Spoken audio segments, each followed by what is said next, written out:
কলকাতা, উত্তর চব্বিশ পরগনা, হাওড়া, হুগলি এই সমস্ত জায়গায় সামান্য হলেও কম্পন অনুভূত হয়েছে।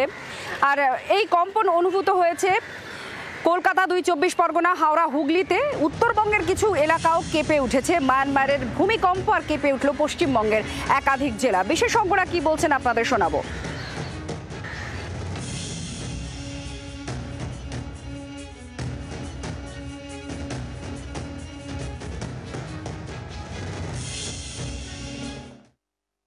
পশ্চিমার মধ্যে তো আছেই, কেননা এতদিন যেটা ভাবা হতো যে আমাদের এই ওয়েস্ট বেঙ্গল রিজিয়ন, বিশেষ করে দক্ষিণ চব্বিশ পরগনা সাইডটা অনেকটাই কম বিপজ্জনক, কিন্তু এই আশেপাশে যেমন মায়ানমার বা এই সমস্ত জায়গাগুলো একদম রিং অফ ফায়ারের কাছাকাছি রয়েছে।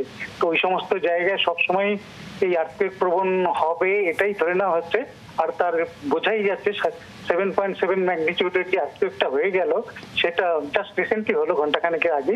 তো এটার মানে কি বলবো, যে ইম্প্যাক্ট যেটা সেটা কিন্তু ভীষণভাবেই হয়তো আসেনি তেমন ভাবে, কিন্তু এইরকম যদি ঘটতে থাকে তো এই অদূর ভবিষ্যতে বিপজ্জনক অবস্থা আমাদের এই ওয়েস্ট বেঙ্গলের সাউথ বা এরকম জায়গাতেও হওয়া অবাঞ্ছনীয় নয়।